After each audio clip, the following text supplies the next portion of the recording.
Okay, तो अगले topic पे हम चलते हैं, बेसिस ऑफ क्लासिफिकेशन को समझ। क्लासिफिकेशन कितनी मेथड्स में किया जा सकता है या कितने बेसिस हो सकते हैं, कितने ग्राउंड्स हो सकते हैं जिस पे हम क्लासिफाई करेंगे। तो उसमें दो ग्राउंड्स तो ऐसा है, टाइम और प्लेस पे हो जाते हैं, है ना। तो ये प्लेस वाला कैटेगरी हो सकता है, जैसे कि आप लोकेशन वाइज उज्जैन, हम जिस सिटी में रहते हैं ना, उज्जैन में, फिर कोई इंदौर का डेटा है, कोई मुंबई का डेटा है, तो हम इस प्लेस के अकॉर्डिंग हम क्लासिफिकेशन कर सकते हैं। क्रोनोलॉजिकल टाइम बेसिस का डेटा क्लासिफिकेशन होता है, जैसे कि ईयर वाइज कर रहे हैं, लास्ट ईयर 25, फिर 26, फिर 27, इस तरीके से आप टाइम के बेसिस पे क्लासिफाई कर सकते हो। क्वालिटेटिव और क्वांटिटेटिव ये दूसरे कैटेगरी होंगे, है ना। तो क्वालिटेटिव में आप जैसे कैरेक्टरिस्टिक हो सकते हैं, इस पे और डिटेल में चलेंगे, पहले जरा प्लेस और टाइम को खत्म कर लें। ज्योग्राफिकल क्लासिफिकेशन या क्रोनोलॉजिकल क्लासिफिकेशन, ज्योग्राफिकल को स्पैटियल भी बोलते हैं, ठीक है, और क्रोनोलॉजिकल का एक और नाम है टेम्पोरल। तो ये नाम याद होने चाहिए, क्रोनोलॉजिकल और स्पैटियल एक ही बात है, सॉरी, ज्योग्राफिकल और स्पैटियल एक ही बात है, क्रोनोलॉजिकल और टेम्पोरल एक ही बात है। यहाँ पे डेटा जो है वो लोकेशन या प्लेस के हिसाब से क्लासिफाई होगा, जिसे हम ज्योग्राफिकल कह रहे हैं, और जब टाइम के हिसाब से क्लासिफाई होगा तो हम उसे क्रोनोलॉजिकल या टेम्पोरल कहेंगे। एग्जाम्पल दिया हुआ है, पॉपुलेशन ऑफ अ स्टेट्स, है ना, इंडिया के अंदर एमपी, मध्य प्रदेश का क्या पॉपुलेशन है, गुजरात का क्या पॉपुलेशन है। अगर ऐसा एग्जाम्पल करके पूछें कि ये कौन से बेसिस पे क्लासिफिकेशन हुआ है, तो हम कहेंगे ज्योग्राफिकल बेसिस पे या स्पैटियल बेसिस पे। और अगर पॉपुलेशन को 91, 92, 93, 95 ऐसा ईयर वाइज कर लिया, या 95, 61, 71, जनरली 10-10 साल में हमारे सेंसस होते थे उस समय, तो ये जो डेटा क्लासिफाइड है ये क्रोनोलॉजिकल या टेम्पोरल बेसिस पे क्लासिफाइड हो गया। क्वालिटेटिव कैरेक्टरिस्टिक को हम एट्रीब्यूट्स भी कह सकते हैं। तो क्वालिटेटिव बेसिस पे क्लासिफाई होना या एट्रीब्यूट बेसिस पे क्लासिफाई होना एक ही बात होगी। ऐसे क्वांटिटेटिव को हम न्यूमेरिकल बेसिस भी कह सकते हैं, ठीक है। अगर डेटा कोई क्वालिटी के ग्राउंड पे क्लासिफाई हो रहा है, जैसे रिलीजन, लिटरेसी, सेक्स और ऑक्यूपेशन, है ना, तो मेल है, फीमेल है ना, अनएजुकेटेड है, प्राइमरी तक पढ़ा हुआ है या हाई स्कूल पढ़ा हुआ है, तो लिटरेसी हो गया। तो इस तरीके से क्लासिफिकेशन हो सकता है। यहाँ पे क्वांटिटेटिव में मेजरेबल क्वांटिटी होगी, जैसे आप एज, इनकम, हाइट, इस तरह के ग्राउंड्स पे क्लासिफाई कर रहे हैं तो क्वांटिटेटिव डेटा कहलाएगा। इसके अलावा जब हम क्वालिटेटिव डेटा की बात करते हैं तो यहाँ एक सिंपल क्लासिफिकेशन हो सकता है और मैनीफोल्ड क्लासिफिकेशन। मैनीफोल्ड मतलब एक से ज़्यादा एट्रीब्यूट ढूंढने पड़ेंगे। जैसे आपने पहले मेल या फीमेल, पहले ये ढूंढा, फिर उस मेल में लिटरेसी ढूंढने लगे या फीमेल में लिटरेसी ढूंढने लगे, ठीक है, और फिर लिटरेट होने के बाद आप रिलीजन ढूंढने लगे, तो आप कितना भी इसको मैनीफोल्ड कर सकते हो, इसके मल्टीपल एस्पेक्ट्स को एक साथ कंसिडर कर सकते हो।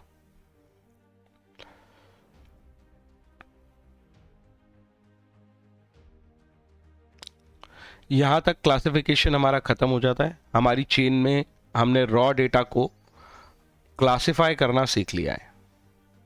अब क्लासिफिकेशन के बाद अगली बात आती है वेरिएबल की। ये वेरिएबल होता क्या है और इसका मीनिंग और इसके एग्जांपल हम समझ लेते हैं जरा। वेरिएबल ऐसा डेटा जो न्यूमेरिकली काउंट हो सकता है, data which has ability to be counted और कंसिडर्ड एज न्यूमेरिकली, तो उसे हम वेरिएबल कहेंगे। तो जिस डेटा में न्यूमेरिकली मेजर होने की एबिलिटी है वही वेरिएबल है, और जो न्यूमेरिकली मेजर नहीं हो सकता ऑब्वियसली वो सिर्फ एट्रीब्यूट है, वो वेरिएबल नहीं है, ठीक है। एग्जाम्पल देख लो, इंटेलिजेंस, ये न्यूमेरिकली हम नहीं दिखा सकते, ब्यूटी हम नहीं दिखा सकते, तो जो चीज़ें न्यूमेरिकली नहीं दिखा पाएंगे वो एट्रीब्यूट्स रह जाएंगे और वो हमारे लिए आगे काम के नहीं हैं। जो भी हम एनालिसिस करना चाहते हैं वो न्यूमेरिकल्स पे या वेरिएबल्स पे ही करेंगे, तो जो न्यूमेरिकली असेस हो सकते हैं उन्हीं पे हम एनालिसिस कर पाएंगे। तो हाइट, इनकम, एज, ये वाले जो एग्जांपल्स हैं ये न्यूमेरिकल्स हैं और इनको हम न्यूमेरिकली मेजर कर सकते हैं, इस वजह से ये वेरिएबल कहलाएंगे। इंटेलिजेंस, ब्यूटी, रिलीजन, लिटरेसी, इसको हम न्यूमेरिकली मेजर नहीं कर सकते, इस वजह से ये वेरिएबल्स नहीं कहलाएंगे। दो तरह के वेरिएबल हम कंसिडर कर सकते हैं अगर इसमें हम फर्दर पार्टीशन करें, तो जैसे कुछ वेरिएबल जो हैं वो एग्जैक्ट होल नंबर्स में मेजर होते हैं, मेजर की बात हो रही है, वहाँ फ्रैक्शन नहीं होता। जब इस तरीके से मेजरमेंट किया जा सकता है तो उसे हम डिस्क्रीट वेरिएबल कहते हैं। और जो फ्रैक्शन, जो वेरिएबल्स या जो नंबर्स या जो मेजरमेंट फ्रैक्शंस में भी पॉसिबल हैं, जैसे हाइट है ना, नंबर ऑफ स्टूडेंट, जैसे 1.5 स्टूडेंट नहीं हो सकता, 1 स्टूडेंट होगा या 2 स्टूडेंट होगा या 3 स्टूडेंट होगा, तो ये डिस्क्रीट वेरिएबल है। लेकिन अगर 1.5 इंच ये हाइट हो सकती है, 1.57 इंच ये भी हाइट हो सकती है, तो स्टूडेंट की हाइट का डेटा जो है वो कंटिन्यूस वेरिएबल कहलाएगा। तो मेजरमेंट किस तरीके से पॉसिबल है, क्या हम फ्रैक्शंस भी कंसीडर कर सकते हैं तो कंटिन्यूस वेरिएबल कहलाएंगे, और अगर सिर्फ हम होल नंबर्स कंसीडर कर सकते हैं तो डिस्क्रीट वेरिएबल कहलाएंगे। यहाँ तक भी मेरे हिसाब से कोई दिक्कत नहीं होनी चाहिए।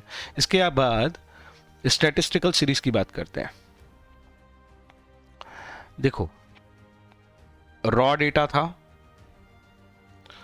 उसे हमने सबसे पहले क्लासिफाई करना सीखा, यही सबसे बड़ा टॉपिक था। क्लासिफिकेशन के अंदर हमने कई चीज़ें देखी, इसका मीनिंग देखा, ठीक है ना, उसके बाद एक अच्छे क्लासिफिकेशन के क्या प्रोसीजर होते हैं वो भी देखे, क्लासिफाई करना क्यों ज़रूरी है ये भी देखा। तो क्लासिफिकेशन पूरा करने के बाद हमने ये समझ लिया कि वेरिएबल क्या होता है, और उसमें भी या तो हमारे पास डिस्क्रीट वेरिएबल आएंगे या फिर हमारे पास कंटिन्यूस वेरिएबल आएंगे। अब हमारी अगली स्टेप है सीरीज बनाना। बस एक बार ये सीरीज बन गई तो फिर हम एनालिसिस के लिए रेडी हैं।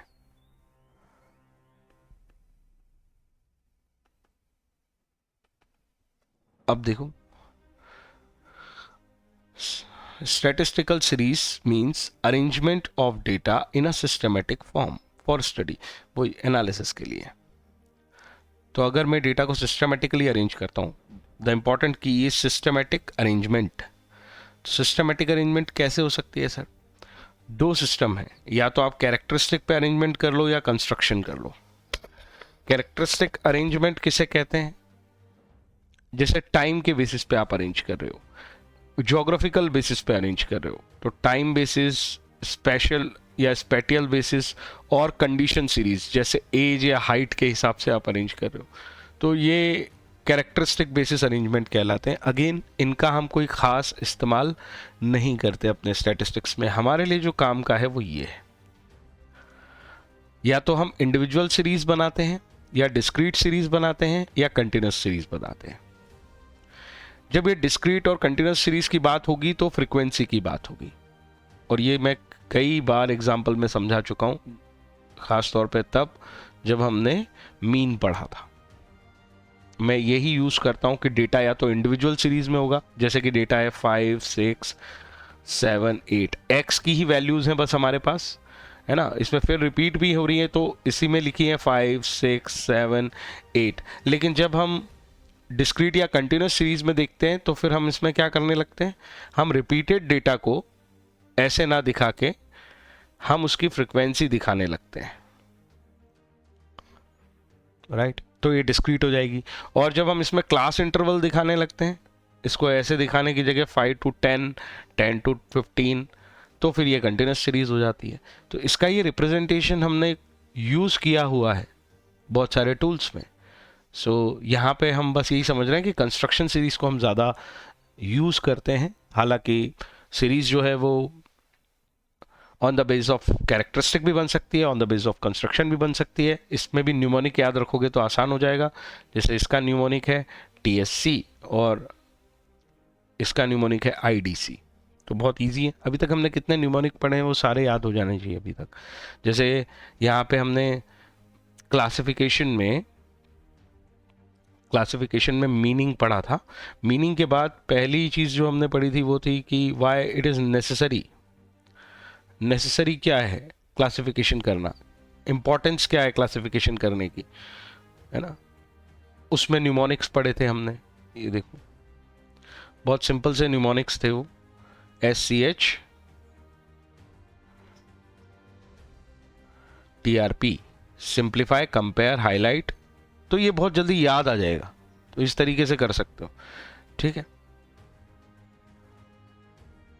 उसकी नीड वाले न्यूमोनिक्स पढ़े थे हमने, SUMES, सम्स, तो काफ़ी कुछ याद आ जाएगा। सम्स वर्ड याद आया तो ही बहुत सारे न्यूमोनिक याद आने लगेंगे, ठीक है। आगे चलते हैं।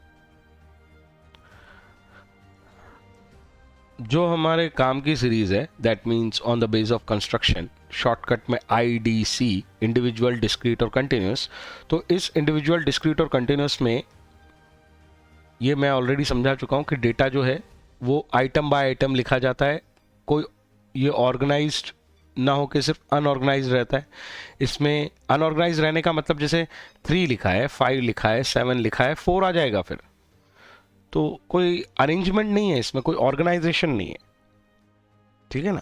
तो हम इसको ऑर्गेनाइज बाय या तो सीरियल नंबर कर सकते हैं या मैग्नीट्यूड के हिसाब से ऑर्गेनाइज कर सकते हैं। मतलब जैसे अरेंजमेंट कर दो इसका 3 4 5 6 5 7, तो असेंडिंग में डाल दो या फिर उल्टा डिसेंडिंग में डाल दो 7 5 4 3। बस यही इसका मेजर अरेंजमेंट हम कर सकते हैं। अनऑर्गेनाइज डेटा को हम या तो सीरियल नंबर के बेसिस पे या फिर मैग्नीट्यूड के बेसिस पे ऑर्गेनाइज कर देंगे। तो अनऑर्गेनाइज डेटा को ऑर्गेनाइज करने के लिए हमारे पास ये 2 तरीके होते हैं इंडिविजुअल सीरीज में। डिस्क्रीट सीरीज में हमारे पास बहुत स्कोप है, कंटिन्यूस में भी बहुत स्कोप है। डिस्क्रीट सीरीज में देखो डेटा जो है जब रिपीट होता है, जिसको हम फ्रीक्वेंसी बोलने लगते हैं, यूज व्हेन, मतलब डिस्क्रीट को यूज ही तब करना चाहिए जब डेटा रिपीट हो, और कंटिन्यूस भी तभी यूज होता है जनरली जब ग्रुपिंग होती है ना। तो यहाँ पे डिस्क्रीट में रिपीटेशंस हैं तो हम इसमें टेलीमार्क और फ्रीक्वेंसी जैसी चीज़ें यूज़ कर सकते हैं। डिस्क्रीट में फ्रीक्वेंसी टेबल और टेलीमार्क्स का इस्तेमाल कैसे किया जाता है वो हमने बचपन में सीख रखा है, कोई बड़ी बात नहीं है। फ्रीक्वेंसी जितनी बार, नंबर ऑफ टाइम्स एक वैल्यू अपीयर होती है वो उसकी फ्रीक्वेंसी कहलाती है। कोई वैल्यू है जैसे 3 है, वो 4 बार रिपीट हो रही है तो x की वैल्यू हो गई 3, और रिपीटेशन फ्रीक्वेंसी को हम 4 से ऐसे डिनोट कर देते हैं। ये इंपॉर्टेंट है, अलग से आ जाता है तो एकदम समझ में नहीं आता, हालांकि बहुत इजी है। अगर मैं परसेंटेज निकाल दूं, एग्जांपल के लिए देखो x और f, सपोज मेरा डेटा है 2 3 4 5 6 और मेरी फ्रीक्वेंसी है 1 3 2 1 3 2 5 2 6 और 4। सपोज ये मेरी फ्रीक्वेंसी है, टोटल मिला के मेरा 10 फ्रीक्वेंसी है। तो रिलेटिव फ्रीक्वेंसी किसको कहते हैं? रिलेटिव फ्रीक्वेंसी हम कहेंगे ये इंडिविजुअल वैल्यू इस टोटल वैल्यू का कितना परसेंटेज है। तो परसेंटेज निकालने के लिए हम जानते हैं 1/10 इंटू 100 करने से वो परसेंटेज में दिखने लगता है। 3/10 इंटू 100, 2/10 इंटू 100, 1/10 इंटू 100, 4/10 इंटू 100। बस ये रिलेटिव फ्रीक्वेंसी होगी। ये देखो इसका फॉर्मूला इस तरह से लिखा है, f representing this term and representing total number of data, right. तो ये रिलेटिव फ्रीक्वेंसी हो जाती है। ये देखो रेशो बना देते हैं हम इसका, इंटू 100 करके परसेंटेज में दिखा दो। कंटिन्यूस सीरीज जो होती है वो जनरली इस तरह के डेटा पे यूज़ की जाती है जो फ्रैक्शन में आ सकता है, डेसिमल में आ सकता है, और यहाँ हम क्लास इंटरवल क्रिएट कर देते हैं, राइट। तो ये आईडीसी का थोड़ा सा हमने और डिटेल पढ़ लिया। कंटिन्यूस को हम फर्दर और डिटेल में पढ़ना चाहते हैं तो क्लास लिमिट क्या होती है, दो तरह की क्लास लिमिट होती है, लोअर लिमिट और अपर लिमिट। जैसे अगर 10 से लेकर 20 लिखा है तो ये LCL कहलाएगी लोअर क्लास लिमिट, ये अपर क्लास लिमिट कहलाएगी UCL।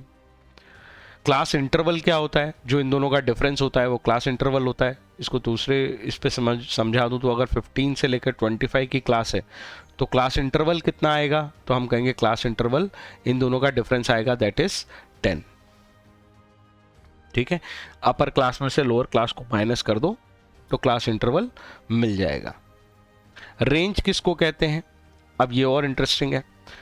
Class interval individual class में होता है, लेकिन अगर सपोज क्लास चालू हुई है 5 से 10 और ऐसे चलती जा रही है और ये एंड हुई है 95 से 100, तो भाई ये जो रेंज है ये सबसे जो पहली क्लास थी उसका लोअर और जो लास्ट क्लास थी उसका हायर, उसके बीच में जो गैप है ये हमारी रेंज है। तो इसको आप ये भी कह सकते हो जहां पे एंड हुआ और जहां पे स्टार्ट हुआ था, तो 100 पे एंड हुआ और 5 पे स्टार्ट हुआ था, ये कहलाती है रेंज। तो रेंज और क्लास इंटरवल में डिफरेंस समझ जाना। क्लास इंटरवल को क्लास विड्थ भी कहते हैं, याद हो तो मीडियन में हमने क्लास इंटरवल के गैप को इस्तेमाल किया था, फॉर्मूला पढ़ा था ना बड़ा वाला L1 प्लस, तो ये जो L1 ले रहे थे हम n/2 माइनस, याद है कि भूल गए हो, NU माइनस NL, तो ये L1 हमने क्लास इंटरवल ही लिया था। तो हम इसको टूल्स में यूज करते रहते हैं, इसलिए ये सारी अंडरस्टैंडिंग हमारे पास होनी चाहिए। ठीक है, LCL क्या होता है, UCL क्या होता है, क्लास लिमिट्स, लोअर लिमिट और अपर लिमिट। क्लास इंटरवल किसे कहते हैं, जो गैप होता है क्लास के बीच में वो क्लास इंटरवल कहलाता है। रेंज किसे कहते हैं, जहां से स्टार्ट हुई है क्लासेस बनना और जहां पे खत्म हो गई है मिनिमम वैल्यू ऑफ क्लासेस और मैक्सिमम वैल्यू ऑफ क्लासेस, जैसे ये 5 और 100, वो रेंज हो जाएगी। मिड वैल्यू किसको कहते हैं, ये तो बहुत बार यूज किया है मिड वैल्यू, है ना, LCL plus UCL divide by 2 average कर दो तो मिड वैल्यू निकल जाएगी। टाइप ऑफ कंटिन्यूस सीरीज, दो तरह की सीरीज हैं और हम इन्हें काफ़ी यूज़ कर चुके हैं, तो अब कोई प्रॉब्लम नहीं है, इनको याद रखने जैसी चीज़ ही नहीं है ये। अगर मेरी कोई क्लास ख़त्म हो रही है, जैसे 20 पे फर्स्ट क्लास ख़त्म हुई और अगली क्लास 20 से ही स्टार्ट ले रही है, देयर इज़ नो गैप, तो ये कंटिन्यूस है या एक्सक्लूसिव सीरीज कहला सकती है। और अगर यहाँ गैप आ गया, 19 पे ख़त्म हुई है फर्स्ट क्लास और 20 से स्टार्ट हो रही है सेकंड क्लास, तो ये जो गैप क्रिएट हुआ है इसको हम कहते हैं इंक्लूसिव सीरीज। इसका मतलब क्या होता है,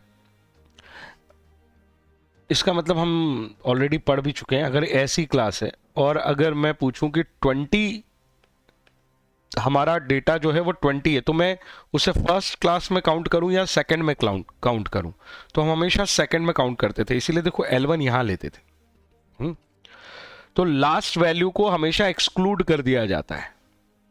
इस क्लास में भी जैसे ये 30 एक्सक्लूड है, अब अगर 30 आया है तो हम थर्ड में जब वो 30 स्टार्ट होगा ना वहां लेंगे हम उस 30 को, सेकंड क्लास का नहीं मानेंगे उसे। तो लास्ट वैल्यू जो होती है वो हमेशा एक्सक्लूड होती रहती है। ठीक है, इंक्लूसिव में ऐसा कुछ भी एक्सक्लूड नहीं होता। अगर 10 से 19 है पहली क्लास और दूसरी क्लास 20 से 29 है, तो we are not going to exclude this 19 अगर वैल्यू आई है तो फर्स्ट क्लास में आएगी 19, और अगर 29 वैल्यू आई है तो सेकंड क्लास में वैल्यू आएगी। यहां एक्सक्लूजन नहीं मानते हैं। ठीक है, और तुम्हें पता था यही प्रॉब्लम की वजह से हमने इसको कंटिन्यूस बना लिया था, क्योंकि अगर डेटा 19.5 आ गया तो हम कौन सी क्लास का माने उसे, 19 को तो हम फर्स्ट क्लास का मान लेंगे और 20 को हम यहां मान लेंगे, लेकिन अगर 19.5 आया, मतलब बेसिक बात वही हो गई कि हमारा ऑब्जर्वेशन अगर 19 और 20 के बीच में है तो प्रॉब्लम हो जाएगी। इसी वजह से हम इसको कंटिन्यूस बना लेते हैं। हमने कभी भी क्लासेस को बिना कंटिन्यूस बनाए सॉल्व नहीं किया। यहां तक कोई दिक्कत है तो बताओ। तो इंक्लूसिव का मतलब दोनों लिमिट्स इंक्लूड हो रही हैं, इसीलिए उसका नाम इंक्लूसिव है। और एक्सक्लूसिव का मतलब अपर लिमिट को एक्सक्लूड करते हुए चलते हैं। अपर लिमिट मतलब जैसे फर्स्ट क्लास में 20 एक्सक्लूड हो जाएगा, फिर यहाँ 30, फिर यहाँ 40। तो हर बार हम अपर लिमिट को एक्सक्लूड करते हुए चलेंगे। पूरा टॉपिक हो गया। पूरे चैप्टर की बात करें तो रॉ डेटा को क्लासिफाई कर दो, वेरिएबल ढूंढ लो, सीरीज बना दो, तो एनालिसिस के लिए रेडी हो जाएगा। ये पूरा प्रोसेस का, ये प्रोसेस हमारा फ्लो है। ठीक है, ये 3 चीजें। इसके बाद